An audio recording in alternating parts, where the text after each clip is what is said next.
Arijana, drugo veliko poglavlje, da tako kažem, jeste to jedno od tih spornih ili kontraverznih, najkontraverznijih. Mahund je naslov drugog poglavlja. Počinje padom šejtana iz raja, ali što opet sad pravi neku vrstu, jel tako, paralele sa ovim kako počinje i sam roman.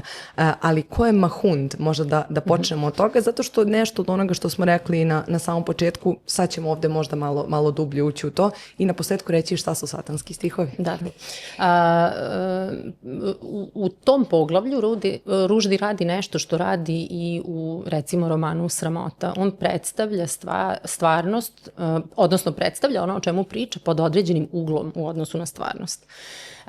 U romanu Sramota on to radi sa Pakistanom, znači priča nije o Pakistanu, priča je o Pekavistanu koji je pod određenim uglom u odnosu na stvarni Pakistan. Isto tako ovde imate Mahunda koji je pod određenim uglom u odnosu na Muhameda, imate jednu veru koja je pod određenim uglom u odnosu na islam. I ta sporna poglavlja prate pre svega nastanak vere koja je nalik islamu, a spornim ih čini prvo predstavljanje proroka, što je kod konzervativnih muslimana problem, odnosno tabu.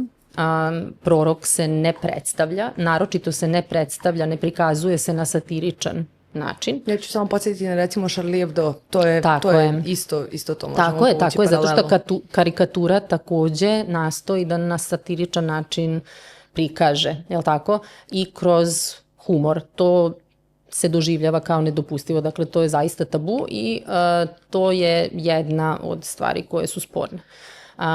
Već sam spomenula da postoji određeni detalji koji ih čine dodatno spornim. Jedan od tih detalja je i to što se prorok naziva biznismenom u tim poglavljima. Dakle, Mahund je biznismen. Tako je, biznismen koji i nastanak te vere gotovo kao otvaranje nekakve firme, jel?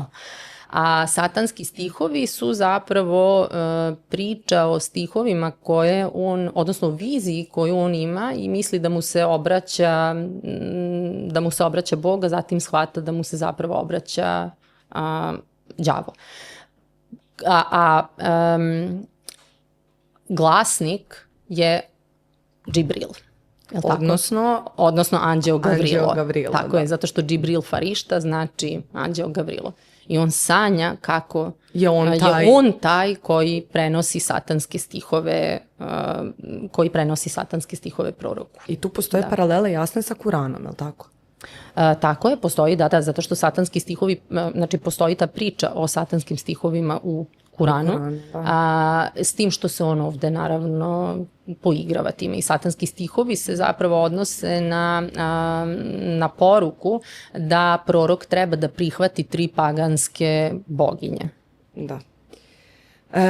Posle drugog poglavlja, a bit će još jedno poglavlje koje je takođe samo san, ide vraćanje na priču, oni su pali i Ruždi uvodi novu junakinju koja se zove Rosa Diamond i ona će biti veoma važna za jedan deo ove priče zato što je ona neko ko će njih dvojicu prihvatiti, odnosno prvo se začuditi odakle i tu se isto ostvaruju nekakvi razni asocijativni nizovi koji su sjajni. To sad ne da se prepričati, ali se da preporučiti da se zaista uđe u to, ali oni od tog trenutka kada padnu njihove sudbine kreću da se odmotavaju na različite načine. Tu postoji susret sa policijom i tu se vraćamo na onu priču koju smo već pomenule da neće obojica proći isto. Ipak ta scena u kojoj dolazi policija čini se jako, jako važna jer će biti na neki način sudbinski određujuća za oba junaka. Tako je, zato što jedan prođe neprimetno, znači uopšte ga ne diraju jer ne shvataju da je on tu neki uljez, da tako